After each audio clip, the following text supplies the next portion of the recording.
Magandang araw para sa ating mga minamahal na mga SSS pensioners.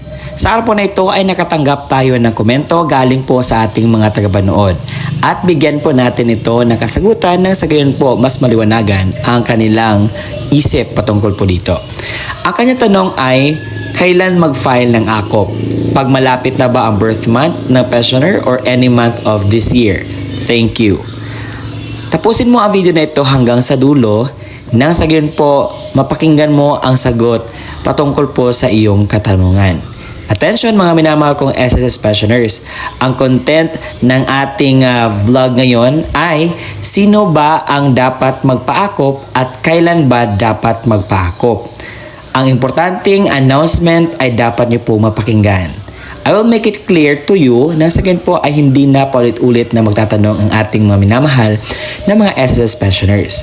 Kung alam mo na itong video na ito ay hindi itong video para sa iyo, pwede ka na mag-scroll up. Pero ito ay para sa mga bago nating mga minamahal na SSS pensioners. I will make it clear to you na sa ganyan po ay mas klaro po sa atin. Ano ba ang AKOP? Ito ay Annual Confirmation of Pensioners Program. Nag-refers po ito sa pag-report ng pensioners sa kanilang SSS on a yearly basis para po ma-ensure na ang pagpatuloy sa kanilang pagtanggap ng kanilang monthly pension. Subject to their continuing eligibility to the said benefit. Ito ay accordance sa Republic Act 111199 or the Social Security Act of 2018. Ang mga taong na ito ay dapat na required na mag-comply ng AKOP. A. Mga retirement pensioners residing in the Philippines who are, take note, 80 years old and above.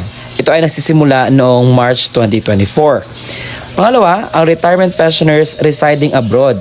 Sila din ay kailangan mag-akop. Pangatlo, total disability pensioners. Pangapat, death or survivor pensioners. At panghuli, dependent children under guardianship.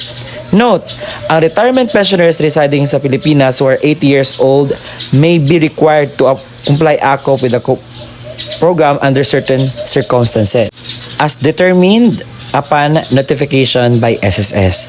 Kahit na hindi ka 8 years old, as long as may notification si SSS sa iyo na kailangan mong magpa-AKOP, you should do it. Paano ba mag-comply ang mga pensionado sa SSS ng AKOP? Meron pong mga pamaraan kung paano mag-comply ng AKOP. They should first download the AKOP form for appropriate to their case. Annual confirmation of pensioners for retirement or permanent total disability pensioners. Annual confirmation of pensioners for surviving legal spouse pensioners. Annual confirmation of pensioners for representative payee of dependent minor incapacitated child. Note, please refer sa Circular 2023-013 dated 21 of December 2023 for the revised guidelines on the AKOP program. What if hindi makapag-comply ng AKOP ang isang pensioners? Ano po ba yung pwedeng mangyari? Failure sa pag-comply ng AKOP on the right schedule ay nagre-resulta po ito ng suspension sa inyong pagtanggap po ng pensyon. Ibig sabihin, maputol po ito. It will be automatically suspended 1 month after the month of birth of the pensioners or the deceased member. Automatic cancellation of pensioners after 2 years from the month of suspension. For example, kung hindi mo talaga nagawa ang iyong pagpaakop, hindi ka po makatanggap ng pensyon sa isang buwan.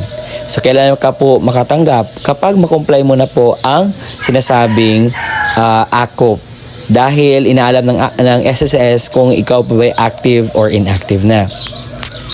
Kung ang pensioners may suspende sa kanyang pagtanggap ng AKOP o pension at makapag-comply na siya ng AKOP, kailan ba ito matatanggap niya?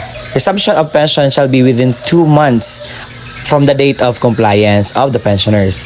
Lahat po ng mga hindi mo nakuha ang pensyon sa 2 buwan or 1 buwan ay maibigay po yun. Hindi po yun mawawala po sa iyo. Ibibigay po yun sa inyo pong pensioners account.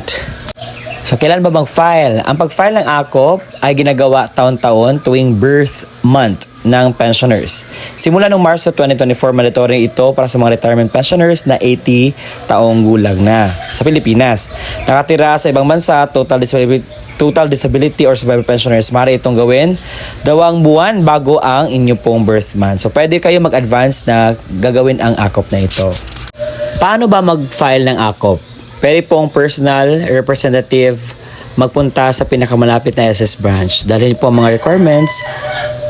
Pangalawa ay video conference. Maaari po kayong mag-schedule ng appointment para po sa video call lamang na pag-comply. At pangatlo, pwede sa mail or email para po magpadala ng kinakailangang dokumento sa SSS. Ano pong gagawin na pagpapaakop? Ang SSS ay nag-post na, mga SSS pensioners birth month nyo na ba? Mag-akop na. Annual Confirmation of Pensioners Program, para tuloy-tuloy ang pensyon, required mag-comply ang akop hanggang katapusan ng buwan ang mga sumusunod na My Birth Month ngayong April. Sa mga retirement pensioners na 80 years old, sa Pilipinas, total disability pensioners, pensioners abroad, survivors pensioners at dependent children under guardianship, at ang birth month ng deceased member ay April. Pwede mag-comply online, visit the SSS website, click the Submit AKOP Compliance icon, and follow the steps. Paalala, ang mga retirement pensioners na survivor pensioners din ay kailangan mag-submit ng 2 magkaibang AKOP pensioners reply form. So kung gusto niyo po malaman, scan nyo po ang QR nang sa ganyan po ay malaman nyo po ang another matters for this process po. Ano ba ang mga requirements na dapat mong i-ready sa pag-comply ng AKOP? Heto po. Una, AKOP forms. Ito po ay dapat ma-filled outan ng mas maigi. Downloadable po ito sa SSS website. Pangalawa, isang primary ID card. Example, UMID, passport, or any 2 secondary IDs. Pangatlo, proof of live photo. A chest-level photograph holding a newspaper with the current date headline clearly visible. O maghawak po ang pensioners ng news or magazines. Pangatlo, medical certificate if required. If the pensioner is incapacitated for specific disability cases, and additional documents po ay para naman sa survivors, a declaration of non-marriage is required po. At yun po ang mga kasagutan patungkol po sa katanungang sino nga ba ang dapat mag-comply ng AKOP? At kailan po ba dapat mag-file ng AKOP? Ano ba ang mga requirements sa pagpa-AKOP? Lahat na po yun, binigay ko na lahat. Nang sa ganyan po, mas klaro po sa inyo kung ano yung dapat nyong mapakinggan na mga kasagutan patungkol po sa inyong katanungan. Hope it helps. God bless.